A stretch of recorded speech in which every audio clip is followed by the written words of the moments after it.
현재 태국에서는 중국 스마트폰을 사용하라는 정부의 권장 사항이 있습니다. 중국 스마트폰을 더 많이 팔기 위해 태국 정부도 각종 프로모션을 진행시키고 있는데요. 하지만 중국 스마트폰을 사용하는 사람들은 여러 불만을 제기하고 있고, 심지어는 스마트폰을 수리하지 못하는 상황까지 벌어지게 됩니다. 이에 태국 국민들은 충격적인 모습들을 보여주는데요. 도대체 태국에서는 어떤 일이 있었던 걸까요? 안녕하세요. 저는 뉴욕 컬럼비아 대학교 국제경영학과 3학년 애니 윌슨입니다.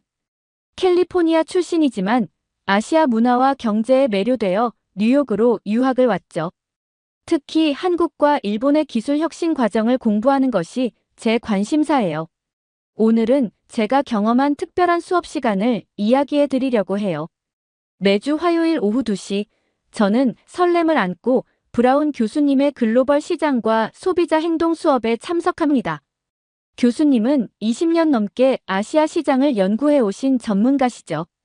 특히 소비자들의 감정이 시장에 미치는 영향에 대해 깊이 있는 통찰을 가지고 계셨어요. 그날도 여느 때처럼 교실은 활기찼어요. 전 세계에서 온 학생들이 삼삼오오 모여 수업 전 토론을 하고 있었죠. 제 왼쪽에는 한국에서 온 희진이가, 오른쪽에는 태국에서 온 다야가 앉아 있었죠. 브라운 교수님께서 늘 그러시듯 정시에 강의실에 들어오셨어요. 그런데 오늘은 뭔가 달랐어요. 교수님의 표정이 평소보다 더 진지해 보였거든요. 오늘은 매우 중요한 주제를 다루게 될 것 같네요. 교수님께서 말씀하시며 프로젝터를 켜셨어요. 스크린에는 이모셔널 컨섬션 앤드 마켓 다이나믹스 타일랜드 스마트폰 마켓 케이스 스터디라는 제목이 떴죠. 그 순간 교실의 분위기가 미묘하게 달라지는 것을 느낄 수 있었어요. 특히 제 양옆에 앉은 희진이와 다야의 반응이 달랐죠. 희진이는 평소처럼 차분한 표정이었지만 다야는 왠지 불편해 보였어요. 저는 그때만 해도 이 수업이 얼마나 흥미진진한 토론으로 이어질지 몰랐답니다. 여러분, 오늘은 소비자의 감정적 선택이 시장에 미치는 영향에 대해 실제 사례를 통해 배워보도록 하겠습니다. 특히 최근 태국의 스마트폰 시장에서 일어나고 있는 변화를 중심으로 살펴볼 텐데요. 이것은 단순한 시장 변화가 아닌 감정이 경제에 미치는 영향을 보여주는 완벽한 사례가 될 것입니다. 노트북을 켜고 필기할 준비를 하면서 문득 옆자리의 다야를 슬쩍 봤죠. 그녀의 손가락이 책상을 가볍게 두드리고 있었어요. 분명 그녀에게는 민감한 주제일 텐데 과연 이 수업이 어떻게 진행될지 궁금했답니다. 브라운 교수님께서 다음 슬라이드로 넘어가려는 순간 강의실 뒤쪽에서 누군가 손을 들었어요. 강의실 뒤에서 손을 든 학생은 중국에서 온 리웨이였어요. 교수님, 감정적 소비라는 게 정확히 무엇을 의미하나요? 그의 질문에 브라운 교수님께서 고개를 끄덕이셨죠. 교수님께서 교단 앞으로 나오시며 말씀하셨어요. 감정적 소비란 제품의 품질이나 가격 같은 객관적인 요소가 아닌 소비자의 감정이 구매 결정을 좌우하는 현상을 말합니다. 오늘 우리가 살펴볼 태국의 사례는 이러한 감정적 소비가 한국가의 시장 전체에 어떤 영향을 미칠 수 있는지 잘 보여주는 예시가 될 것 같네요. 교수님께서 다음 슬라이드로 넘어가셨어요. 화면에는 태국의 스마트폰 시장 점유율 그래프가 나타났죠. 2023년부터 2024년까지의 급격한 변화를 보여주는 차트였어요. 삼성의 점유율이 급격히 감소하고 중국 브랜드들의 점유율이 크게 증가하는 모습이 선명했죠. 여러분, 이 그래프가 보여주는 변화의 원인이 무엇일까요? 잠시 침묵이 흐르더니 제 옆자리의 다야가 조금은 날카로운 목소리로 말했죠. 태국 소비자들이 더 합리적인 선택을 한 거예요. 중국 제품이 더 저렴하니까요. 다야의 말에 희진이가 살짝 고개를 저었어요. 저는 둘 사이의 긴장감이 점점 고조되는 것을 느낄 수 있었죠. 그렇군요.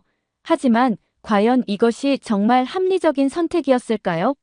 다음 데이터를 한번 보시죠. 이번에는 태국 소비자보호원의 2024년 1분기 소비자 만족도 조사 결과가 화면에 나타났어요. 처음에는 단순한 막대 그래프처럼 보였지만 자세히 들여다보니 충격적인 결과였죠.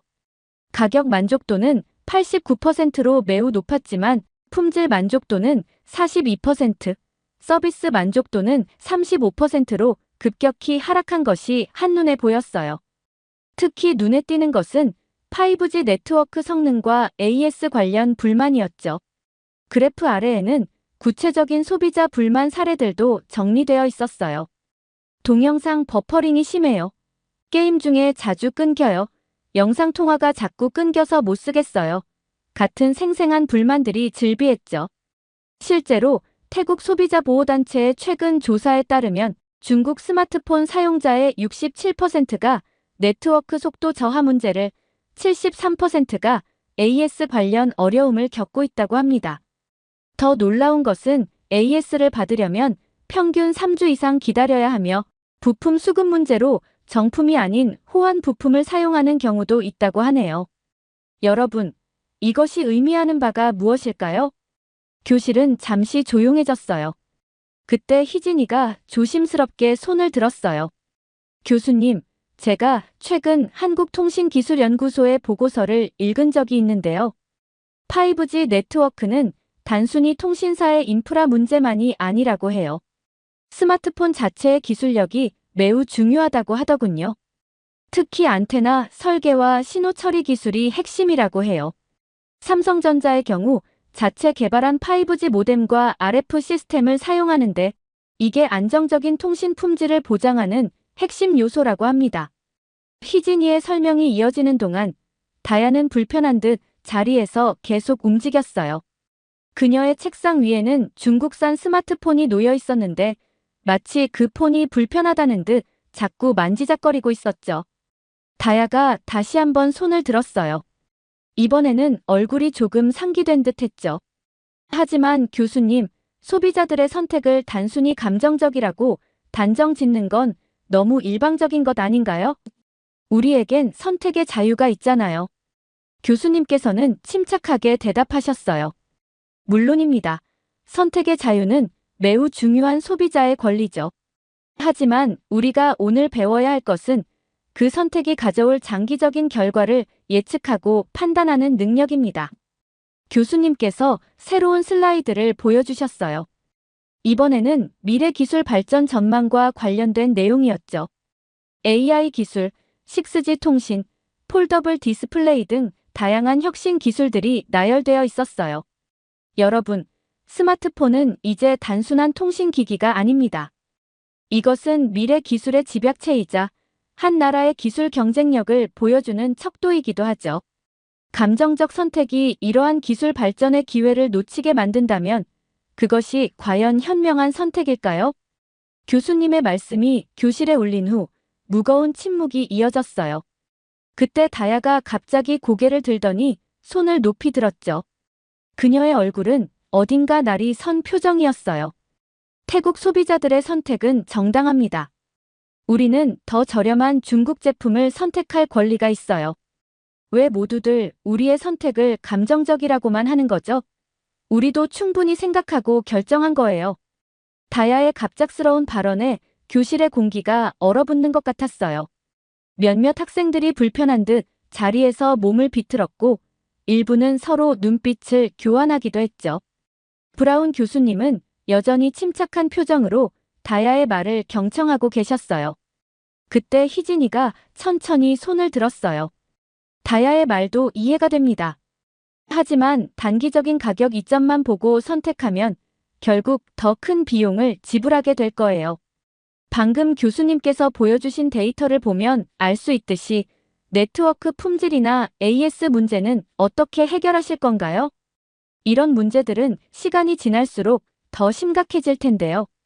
다야가 곧바로 반박했어요.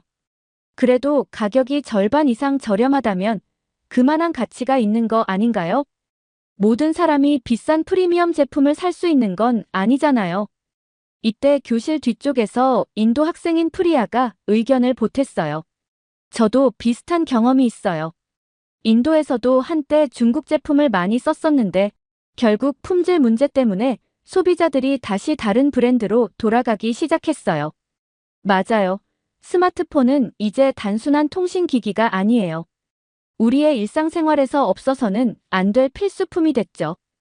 은행 업무부터 공부, 업무까지 모든 것을 스마트폰으로 하는데 기기가 제대로 작동하지 않는다면 그걸로 인한 스트레스와 시간 낭비는 어떻게 보상받을 수 있을까요? 그런데 말이에요. 다야가 목소리를 높였어요. 왜 한국 기업들은 우리나라에서 철수하겠다고 위협하는 거죠? 그건 정당한 기업 행위인가요? 브라운 교수님은 잠시 침묵하시더니 조심스럽게 말씀을 이어가셨어요.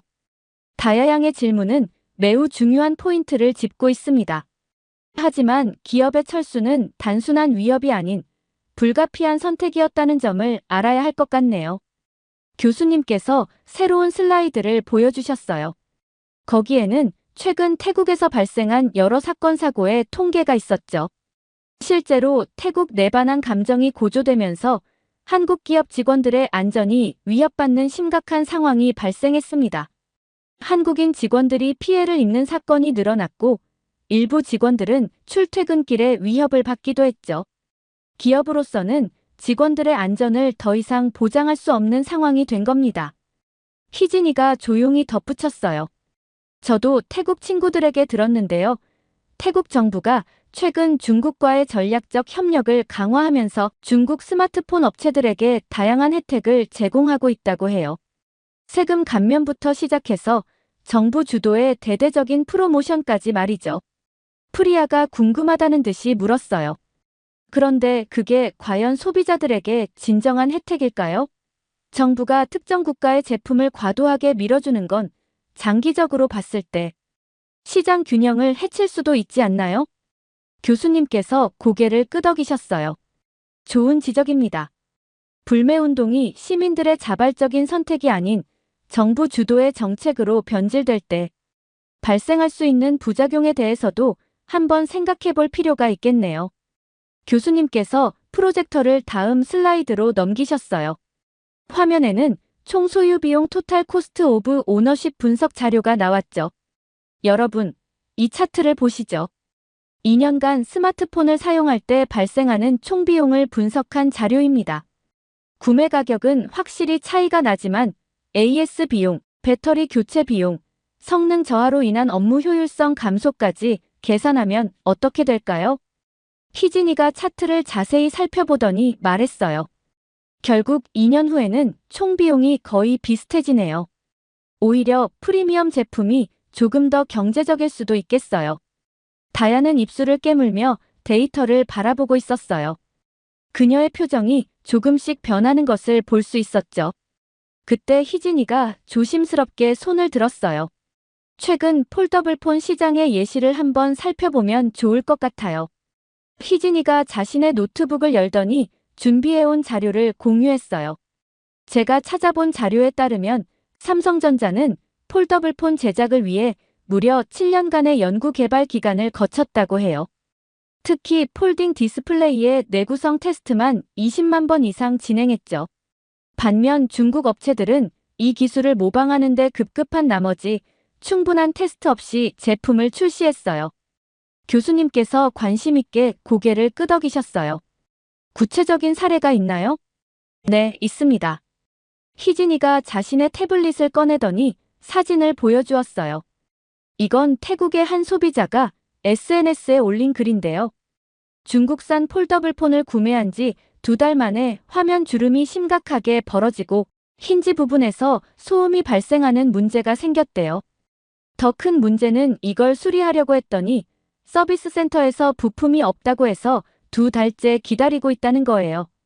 반면에 삼성 폴더블폰은 특수 개발된 울트라신 글래스를 사용해서 화면 주름이 거의 보이지 않고 힌지 설계도 플로팅 힌지 기술을 적용해 내구성이 매우 뛰어나죠. 실제로 20만 번의 폴딩 테스트를 통과했다고 해요. 다야가 불만스러운 표정으로 반박했어요. 그래서 가격이 2배나 비싼 거잖아요. 이때 교수님께서 새로운 슬라이드를 보여주셨어요. 재미있는 데이터가 하나 있네요. 폴더블폰 사용자들의 3년간 총 유지 비용을 분석한 자료입니다. 화면에는 충격적인 결과가 나타났어요. 초기 구매 비용은 중국산이 훨씬 저렴했지만 잦은 수리 비용과 배터리 교체 비용, 그리고 2년 차에 발생하는 전면 교체 비용까지 합산하면 오히려 총 비용이 더 높아진다는 분석이었죠. 더구나 폴더블 폰의 경우 화면이 접히는 부분의 기술력이 매우 중요한데 이는 단순히 따라 할 수 있는 게 아니에요. 삼성전자는 수천 개의 폴더블 관련 특허를 보유하고 있고 독자적인 기술을 개발해왔어요. 반면 중국 업체들은 기존 기술을 모방하는 수준이죠. 게다가 AS 문제는 더 심각해요. 희진이가 태블릿으로 새로운 자료를 보여주었어요. 삼성전자는 전 세계의 공식 서비스 센터를 운영하고 있고 태국에만 해도 50개 이상의 센터가 있었죠. 평균 수리 기간도 3일 이내였어요. 하지만 지금 중국 업체들의 경우는 심각한 수준이에요. 희진이가 말하려는 찰나 교실 뒤쪽에서 한 학생이 손을 들었어요. 저희 사촌이 겪은 일을 말씀드려도 될까요? 사촌이 얼마 전에 중국산 폴더블 폰을 샀는데 한 달도 안 되어서 화면이 망가졌어요. 서비스 센터에 방문했더니 부품이 없다면서 중국에서 들어올 때까지 기다리라고 했대요. 벌써 6주가 지났는데 아직도 언제 수리될지 모른다고 하네요. 희진이가 고개를 끄덕이며 말을 이었어요. 맞아요. 현재 태국 내 중국 스마트폰 서비스 센터는 방콕에 단 3곳, 전국에 15곳밖에 없어요. 더 큰 문제는 부품 수급인데 모든 부품을 중국에서 공수해와야 해서 평균 수리 기간이 6주나 걸린다고 해요. 심지어 일부 부품은 품절되어 수리 자체가 불가능한 경우도 있대요. 이건 단순한 불편함의 문제가 아니에요.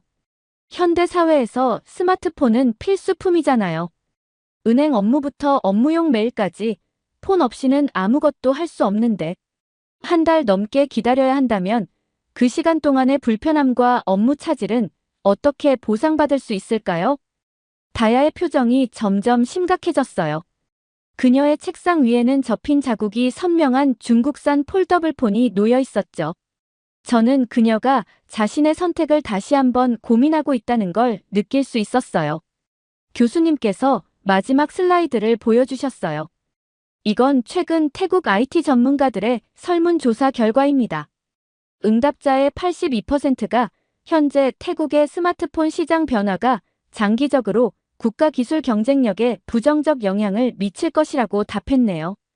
우리가 진지하게 생각해봐야 할 문제가 아닐까요?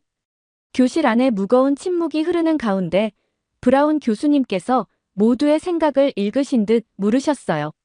그렇다면 이런 상황이 지속된다면 태국의 미래는 어떻게 될까요? 여러분의 생각을 들어보고 싶네요. 희진이가 먼저 조심스럽게 손을 들었어요. 교수님, 제가 특히 우려되는 것은 AI 시대에서의 경쟁력입니다. 현재 스마트폰은 단순한 통신기기가 아닌 AI 기술의 테스트베드 역할을 하고 있어요. 삼성전자의 경우 자체 AI 프로세서를 개발하고 이를 스마트폰에 탑재해 다양한 AI 기능을 선보이고 있죠. 저는 고개를 끄덕였어요. 지난 학기 글로벌 기술 혁신과 경쟁력 수업에서 배운 내용이 떠올랐거든요. 맞아요. 특히 기술 종속성 문제가 심각할 것 같아요. 제가 지난 학기에 배운 바로는 한국가의 기술 발전은 마치 사다리를 오르는 것과 같다고 해요. 한 단계씩 차근차근 올라가야 하는데 중간 단계를 건너뛰면 나중에 더 큰 문제가 생길 수 있대요. 교수님께서 새로운 슬라이드를 보여주셨어요. 거기에는 2025년 AI 스마트폰 시장 전망이라는 제목이 붙어 있었죠. 여러분, 이 자료를 보시죠. 향후 2년 내에 모든 프리미엄 스마트폰은 자체 AI 칩을 탑재하게 될 것으로 예상됩니다. 이는 단순한 하드웨어의 변화가 아닌 모바일 컴퓨팅의 패러다임 시프트를 의미하죠. 예를 들어 현재 삼성 스마트폰에는 NPU라는 특별한 AI 프로세서가 탑재되어 있어요. 이 프로세서는 사용자의 행동 패턴을 학습해서 배터리 효율을 최적화하고 카메라 성능을 향상시키죠. 더 나아가 개인 맞춤형 AI 비서 기능도 제공해요. 이런 기술들은 수년간의 연구개발 결과물이에요. 반면 중국 기업들은 아직 이런 핵심 기술을 자체 개발하지 못하고 있죠. 대부분 외부 업체의 범용 칩을 사용하고 있어요. 이는 장기적으로 기술 경쟁력 약화로 이어질 수 있어요. 브라운 교수님께서 다음 슬라이드를 보여주셨어요. AI 시대의 기술 종속성 위험도 분석 자료였는데 그래프와 도표가 꽤나 충격적이었죠. 현재 태국이 선택한 길을 계속간다면 다음과 같은 시나리오가 예상됩니다. 교수님께서 레이저 포인터로 각 항목을 짚어가며 설명하셨어요. 첫째, AI 관련 핵심 기술의 해외 의존도가 심화될 것입니다. 현재 중국 스마트폰 기업들은 AI 반도체를 자체 개발하지 못해 대부분 미국이나 다른 국가의 기술에 의존하고 있어요. 이는 마치 자동차는 팔지만 엔진은 만들 줄 모르는 것과 같죠. 2025년이 되면 모든 모바일 기기가 AI 기능을 필수로 탑재하게 될 텐데 이때 태국은 완전히 해외 기술에 종속될 수 있습니다. 교수님은 다음 그래프로 넘어가셨어요. 둘째, 자체 R&D 생태계가 약화되면서 기술 혁신의 기회를 잃게 될 것입니다. 삼성전자가 태국에서 철수하면서 현지 연구소도 문을 닫았죠. 이곳에서 일하던 300명 이상의 태국 엔지니어들이 일자리를 잃었고 매년 40~50명의 태국 대학생들이 받던 인턴십 기회도 사라졌어요. 더 심각한 것은 이들이 진행하던 5G, 6G 통신 기술 연구도 모두 중단되었다는 거죠. 마지막 도표를 가리키시며 교수님은 계속 설명하셨어요. 셋째, 결과적으로 디지털 경제에서의 경쟁력이 크게 저하될 것으로 보입니다. 예를 들어 메타버스나 확장현실 XR 기술이 보편화되는 2026년경에는 고성능 AI 프로세서가 필수가 될 텐데 이런 기술을 개발할 수 있는 기업이 태국에는 없어질 거예요. 결국 태국은 단순한 조립 공장이나 판매 시장으로 전락할 위험이 있습니다. 교수님께서 우려스러운 표정으로 덧붙이셨어요. 더구나 현재 전 세계 AI 특허의 85%가 한국, 미국, 일본, 유럽에 집중되어 있어요. 중국도 자체 기술 개발에 막대한 투자를 하고 있지만 아직 핵심 기술 격차를 따라잡지 못하고 있죠. 이런 상황에서 태국이 기술 협력의 기회를 스스로 차단한다면 그 격차는 더욱 벌어질 수밖에 없습니다. 교실 안에는 무거운 침묵이 흘렀어요. 특히 다야의 표정이 심각해 보였죠. 중요한 것은 지금 당장의 선택이 10년 후의 미래를 좌우한다는 점을 인식하는 거죠. 여러분이 앞으로 이끌어갈 미래를 위해 우리는 더 현명한 선택을 해야 할 것 같네요. 저는 노트북에 이 말을 꼼꼼히 받아 적었어요. 이것은 단순한 수업 내용이 아닌 우리 세대가 진지하게 고민해야 할 문제라는 생각이 들었거든요. 브라운 교수님께서 마지막 슬라이드를 내리시며 수업을 마무리하셨어요. 오늘 우리는 매우 중요한 주제에 대해 이야기를 나눴습니다. 때로는 불편한 진실이라 할지라도 이성적으로 바라보고 현명한 선택을 할 수 있어야 하죠. 다음 수업에서는 이와 관련된 다른 국가들의 사례를 살펴보도록 하겠습니다. 교실 안에는 묘한 긴장감이 감돌았어요. 다야는 고개를 푹 숙인 채 책상 위에 펜을 만지작거리고 있었죠. 그녀의 표정에서는 분노와 혼란, 그리고 어쩔 수 없는 현실에 대한 인정이 복잡하게 뒤섞여 있는 것 같았어요. 평소라면 수업이 끝나자마자 활발하게 의견을 나누던 그녀였지만 오늘은 그저 조용히 자리에 앉아 있었죠. 수업이 끝나고 학생들이 하나둘 강의실을 나서는 동안 저는 잠시 자리에 남아 오늘 수업을 되돌아보았어요. 때로는 우리가 옳다고 믿는 선택이 감정에 휘둘린 판단일 수 있다는 걸 배웠죠. 진정한 애국은 감정적인 선택이 아닌 나라의 미래를 위한 현명한 판단에서 시작된다는 것도요. 노트북을 닫으며 생각했어요. 기술의 발전은 멈추지 않는다. 그리고 그 흐름에서 뒤처지는 순간 우리는 미래를 잃게 되는 걸지도 모른다. 이날의 수업은 제게 깊은 인상을 남겼어요. 단순한 스마트폰 선택의 문제를 넘어 한 나라의 미래가 걸린 중요한 교훈을 배웠으니까요. 강의실을 나서면서 우리 모두가 조금 더 현명해졌기를 바랐답니다. 이렇게 한국의 스마트폰을 쓰지 않는 태국의 현재 상황을 나타내는 사연 어떻게 들으셨나요? 한국 스마트폰의 기술력과 품질이 우수하다는 점에서 뿌듯함을 느끼게 되었고, 중국 스마트폰은 아직 쓰면 안 되겠다는 생각을 하게 되었습니다. 여러분들의 의견은 어떠신가요?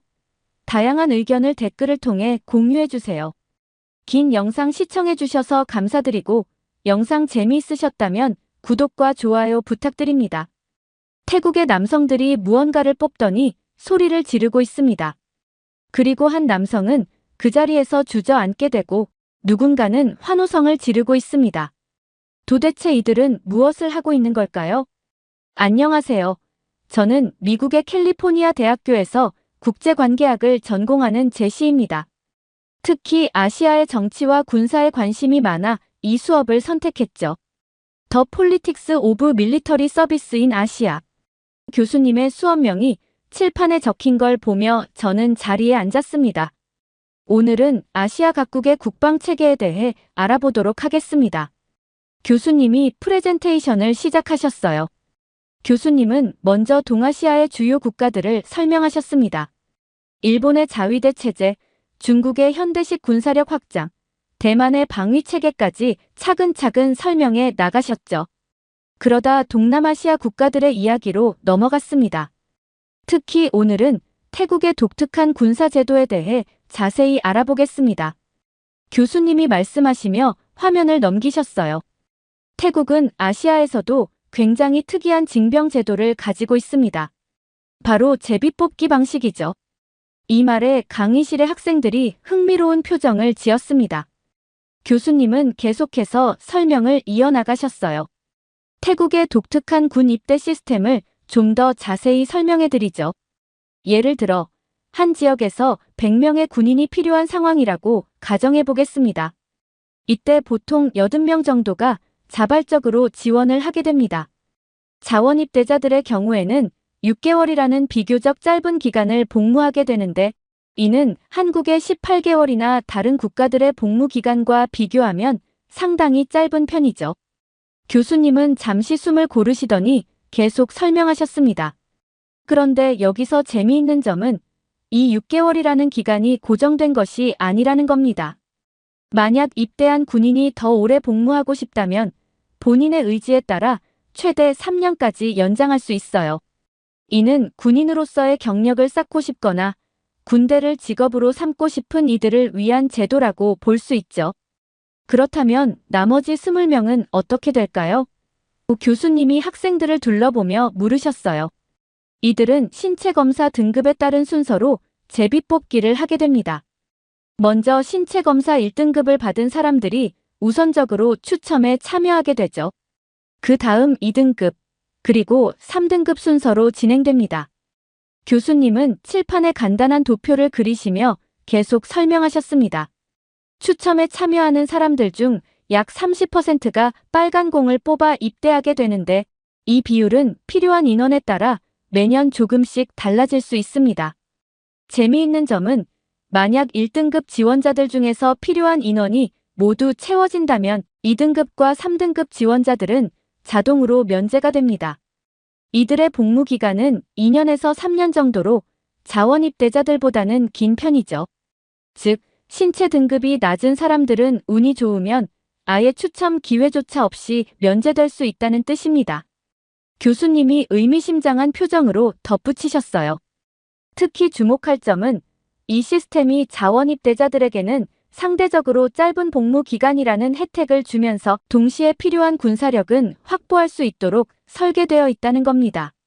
하지만 이런 방식이 과연 현대 군대가 요구하는 전문성과 효율성을 충족시킬 수 있을지는 또 다른 논점이 되겠죠. 저는 노트에 열심히 필기를 하면서도 이런 제도가 실제로 어떻게 운영될지 궁금했어요. 마치 제 생각을 읽으신 것처럼 교수님은 실제 추첨 현장의 영상을 보여주셨습니다. 보시다시피 표주박과 비슷한 용기에서 공을 뽑는 방식입니다. 검은색 공이 나오면 면제, 빨간색 공이 나오면 입대하게 되죠. 흥미로운 점은 이 추첨 현장의 분위기입니다. 영상에서는 마치 축제처럼 밝은 분위기가 느껴졌어요. 군 관계자들이 추첨자들이 쓰러지지 않도록 뒤에서 받쳐주고 있었고 당첨자에게는 박수와 격려가 이어졌습니다. 이런 방식이 과연 공정하고 효율적일까요? 교수님이 던진 질문에 강의실이 잠시 조용해졌습니다. 현대 군사력의 관점에서 봤을 때 이런 선발 방식이 가지는 장단점을 한번 생각해 봅시다. 교수님은 이어서 태국의 군사력 현황, 훈련 체계, 그리고 이웃 국가들과의 군사 협력 관계 등을 설명해 나가셨어요. 저는 이 특이한 제도가 태국의 군사력과 사회에 어떤 영향을 미치는지 더 알고 싶어졌습니다. 그때였습니다. 뒷자리에서 갑자기 손이 올라갔어요. 태국에서 온 교환학생 사라였습니다. 평소에도 수업 시간에 적극적으로 발언하던 그녀였지만 오늘은 어딘가 공격적인 태도가 느껴졌어요. 교수님, 제가 한 가지 의견을 말씀드려도 될까요? 사라가 말을 시작했습니다. 저는 태국의 군사제도가 오히려 더 효율적이라고 생각해요. 한국처럼 모든 남성이 의무적으로 군대에 가는 것보다 우리처럼 선별적으로 뽑는 게 더 현대적인 방식 아닐까요? 교수님이 대답하기도 전에 사라는 계속해서 말을 이어나갔습니다. 특히 요즘 한국은 군사력이 많이 약화되었다고 들었어요. 병력 수는 많을지 몰라도 실질적인 전투력은 태국이 더 우수하다고 봐요. 우리는 선택된 군인들에게 더 전문적인 훈련을 시킬 수 있으니까요. 강의실 안에 긴장감이 감돌았습니다. 한국 학생들이 몇 명 있었는데 그들의 표정이 굳어지는 게 보였어요. 저는 최근 태국에서 일어나고 있는 반한 감정에 대해 들은 적이 있었습니다. 최근 태국인들의 한국 불법 체류 문제가 심각해지면서 한국 정부는 태국인들에 대한 입국 심사를 대폭 강화했다고 해요. 관광비자로 입국한 뒤 불법 취업을 하는 사례와 흉악 범죄의 사례가 급증했기 때문이죠. 이로 인해 정상적인 관광이나 사업 목적으로 한국을 방문하려는 태국인들도 까다로운 심사를 거치게 되었고, 이는 태국 사회에 큰 반발을 불러일으켰습니다. SNS에서는 해시태그 노모어 코리아 같은 해시태그가 트렌드가 되었고, 한국 제품 불매 운동도 시작되었다고 합니다. 특히 젊은 층을 중심으로 이런 반한 감정이 빠르게 퍼져나갔죠. 한때 태국에서 인기를 끌던 K-드라마나 K-팝도 비난의 대상이 되었고 한국 관련 콘텐츠를 소비하는 것 자체를 부정적으로 바라보는 분위기가 형성되었다고 해요. 이런 상황에서 일부 태국 언론들은 한국의 출입국 정책을 차별적이라고 비판하며 감정적인 보도를 이어갔고 이는 양국 관계를 더욱 악화시키는 결과를 낳았습니다. 이러한 긴장 관계는 학교 캠퍼스 안에서도 미묘하게 느껴졌어요. 실제로 최근 태국 군대는 엄청난 발전을 이뤘어요. 사라의 목소리가 더욱 커졌습니다. 우리는 더 이상 과거의 그 태국이 아니에요. 한국이 우리를 깔보는 건 정말 잘못된 거죠. K문화가 우리나라를 잠식하고 한국 관광객들이 우리나라에 와서 무례하게 굴고 이제는 달라져야 해요. 교수님은 침착하게 상황을 지켜보고 계셨습니다. 사라의 발언이 단순한 의견 제시를 넘어서 감정적인 공격으로 변해가는 것이 느껴졌어요. 게다가 한국은 북한이라는 위협 때문에 어쩔 수 없이 군대를 유지하는 거잖아요. 우리 태국은 다르죠. 우리는 순수하게 국가방위를 위해 군대를 운영하고 있어요. 그리고 우리는 동남아시아에서 가장 강력한 군사력을 보유하고 있다고 자부해요. 특히 우리나라 학생들은 한국 학생들이 자신들의 군대 문화를 자랑스럽게 이야기하는 것에 대해 불편함을 느끼고 있어요. 마치 다른 나라의 군사 제도는 열등한 것처럼 이야기하잖아요. 하지만 실제로는 전혀 그렇지 않아요. 가만히 이야기를 듣던 교수님은 이제 개입해야 할 때라고 판단하신 듯 했습니다. 하지만 그 전에 사라는 한 가지 더 충격적인 발언을 던졌어요. 심지어 우리는 중국과도 긴밀한 군사 협력을 하고 있어요. 이건 우리 군사력이 얼마나 신뢰할 만한지를 보여주는 증거라고 생각해요. 중국이 아무나와 협력하진 않을 테니까요. 한국은 미국에 의존하는 것밖에 못하면서. 이 말에 강의실의 공기가 얼어붙었습니다. 단순한 의견 차이를 넘어서 이제는 국제관계에 민감한 영역으로까지 대화가 번져가고 있었어요. 저는 교수님이 어떻게 이 상황을 정리하실지 궁금해졌습니다. 무거운 침묵이 흐르는 순간 앞줄에 앉아있던 희수가 천천히 손을 들었습니다. 교수님, 제가 몇 가지 사실관계를 짚어보고 싶습니다. 희수의 목소리는 차분했지만 단호했습니다. 먼저 한국의 군사력이 약화되었다는 사라하구의 말씀은 객관적 사실과 많이 다릅니다. 2024년 기준 글로벌 파이어파워 지수를 보면 한국은 세계 5위의 군사력을 보유하고 있어요. 반면 태국은 20위권에 머물러 있죠. 희수는 자신의 태블릿을 꺼내 자료를 보여주었습니다. 또한 한국은 자체 군사기술 개발에도 큰 성과를 거두고 있어요. K2 전차, FA-50 전투기, K9 자주포 등은 이미 세계 시장에서 큰 인정을 받고 있습니다. 그때 사라가 갑자기 끼어들었습니다. 하지만 우리 태국은 6.25 전쟁 때 한국을 도와준 나라예요. 그만큼 우리의 군사력이 대단했다는 거죠. 희수는 잠시 사라를 바라보더니 부드럽게 미소를 지었습니다. 네, 맞습니다. 6.25 전쟁 때 태국이 보내준 도움은 한국이 절대 잊지 못할 은혜예요. 하지만 그 이후의 이야기도 해볼까요? 1990년대 후반 태국이 경제 위기를 겪을 때 한국은 태국 군대 현대화를 위해 상당한 지원을 했습니다. K1 소총 기술을 이전해 주었고 군사 교육 프로그램도 제공했죠. 2000년대 들어서는 한국의 방산 기업들이 태국의 군 현대화 사업에 적극적으로 참여했고요. 희수는 잠시 숨을 고르고 계속 이어갔습니다. 특히 2010년대에는 한국의 K9 자주포가 태국 육군의 주력 화력이 되었죠. 이건 단순한 무기 판매가 아니라 기술 이전과 정비 훈련까지 포함된 포괄적인 군사 협력이었습니다. 그리고 중국과의 협력을 자랑스럽게 말씀하셨는데 희수가 살짝 고개를 기울이며 말했습니다. 태국이 미국과 맺은 동맹 관계는 어떻게 설명하실 건가요? 태국은 미국의 주요 비나토 동맹국이잖아요. 실제로 매년 코브라, 골드 훈련도 진행하고 있고요.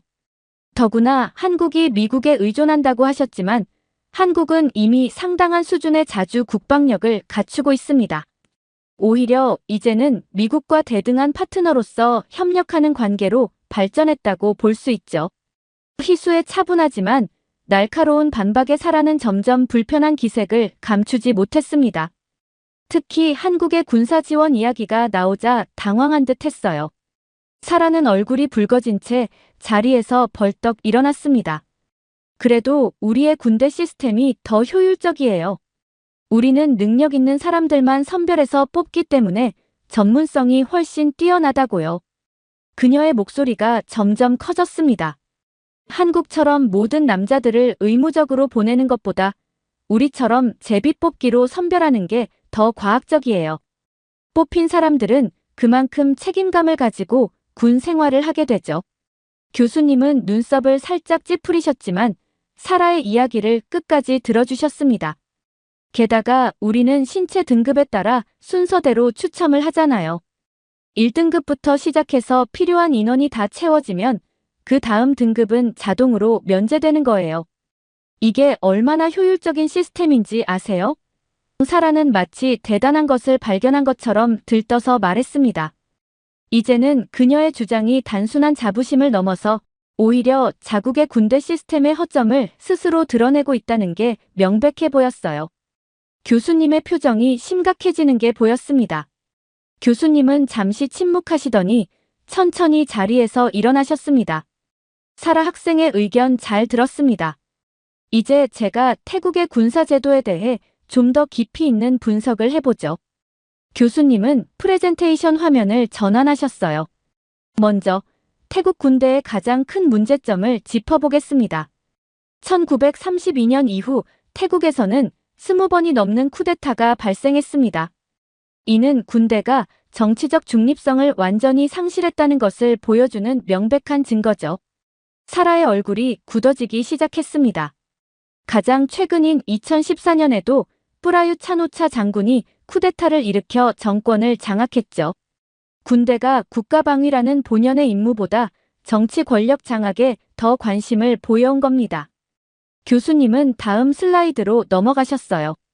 두 번째로 태국 군대의 예산 운영에 대해 심각한 문제점을 짚어보겠습니다. 태국은 매년 GDP의 1.7%를 군사비로 지출하고 있습니다. 2023년 기준으로 약 71억 달러에 달하는 규모죠. 하지만 이 막대한 예산이 어떻게 집행되는지는 제대로 공개되지 않고 있습니다. 교수님은 구체적인 사례들을 보여주시기 시작했어요. 예를 들어 2020년 감사원 조사에서 군 장비 구매 과정에 수상한 자금 흐름이 적발됐습니다. 실제 장비 가격보다 30에서 40% 부풀려진 계약이 다수 발견됐죠. 이런 차액은 고위 장교들의 주머니로 들어간 것으로 추정됩니다. 더구나 방금 학생이 자랑스럽게 이야기한 그 계급별 추첨 제도의 실상을 살펴보죠. 2022년 한 조사에 따르면 상위 1% 부유층 자녀들의 군대 입대 비율은 고작 3%에 불과했습니다. 어떻게 이런 일이 가능했을까요? 교수님은 프레젠테이션을 다음 페이지로 넘기셨어요. 부유층 자녀들은 고가의 사립병원에서 맞춤형 신체 검사를 받습니다. 약간의 척추 측만증이나 경미한 편평족도 과다하게 부풀려 진단받는 거죠. 심지어 군의관에게 뇌물을 주고 아예 사급 판정을 받아버리는 경우도 있습니다. 이렇게 되면 추첨 자체에 참여할 필요도 없이 자동으로 면제가 되죠. 지난해에는 방콕의 한 고위 군의관이 1인당 10만 바트 약 300만 원을 받고 수백 명의 신체 등급을 조작해준 사실이 드러나 큰 스캔들이 되기도 했습니다. 하지만 이는 빙산의 일각에 불과하다는 게 전문가들의 지적입니다. 강의실이 숨죽인 채 교수님의 말씀을 경청했습니다. 또한 군대 내부의 폭력 문제도 심각합니다. 신병 훈련 과정에서의 가혹행위로 인한 사망사고가 끊이지 않고 있어요. 고위 장교들은 특권층으로 군림하면서 병사들을 사적으로 부리는 일도 비일비재하고요. 교수님은 잠시 숨을 고르시더니 계속해서 말씀하셨습니다. 그리고 방금 언급된 제비뽑기 시스템의 맹점을 지적하지 않을 수 없네요. 이 제도는 표면적으로는 공정해 보이지만 실제로는 심각한 계층 간 불평등을 초래하고 있습니다. 돈 있는 집안의 자녀들은 각종 면제 방법을 찾아내고 결국 가난한 집안의 청년들이 군대에 가게 되는 거요. 이게 과연 공정한 제도라고 할 수 있을까요? 사라는 이제 완전히 창백해진 얼굴로 자리에 앉아 있었습니다. 더욱 우려되는 것은 이런 시스템이 군대의 전문성과 전투력 약화로 이어진다는 점입니다. 돈으로 빠져나가는 사람들이 많다 보니 실제로 군대에 가는 사람들의 대부분이 사회적 약자층에 속하게 됩니다. 이는 군대의 질적 저하를 초래할 수밖에 없죠. 특히 학생이 말한 것처럼 합법적으로 피할 수 있는 방법이 있다는 것 자체가 이 제도의 가장 큰 문제점을 드러내는 것 아닐까요? 국방의 의무가 일부 계층에게만 부과되는 것이 과연 정당화될 수 있을까요? 교수님의 날카로운 지적에 강의실은 무거운 침묵에 빠졌습니다. 이제는 태국 군대 시스템의 민낯이 완전히 드러난 것 같았어요. 교수님은 잠시 물을 한 모금 마시고 다시 말씀을 이어가셨습니다. 그런데 더 심각한 문제가 있습니다. 바로 군대 회피 수단으로 악용되는 트랜스젠더 제도에 대해 이야기해보죠. 태국의 트랜스젠더 문화에 대해 더 자세히 설명해 보겠습니다. 교수님은 새로운 슬라이드를 보여주셨어요. 태국에서는 전통적으로 카토이라고 불리는 트랜스젠더들이 사회의 자연스러운 일부로 받아들여져 왔습니다. 불교 교리에서는 성 정체성을 개인의 업보로 여기며 이를 차별하지 않는 문화가 형성되어 있죠. 교수님은 구체적인 통계 자료를 제시하셨습니다. 2018년까지만 해도 군대 신체 검사에서 트랜스젠더를 이유로 면제를 신청하는 건수는 연간 약 200건 정도였습니다. 하지만 2023년에는 그 수가 650건을 넘어섰어요. 더 충격적인 것은 이 신청자들의 70% 이상이 상위 10% 소득 계층의 자녀들이라는 점입니다.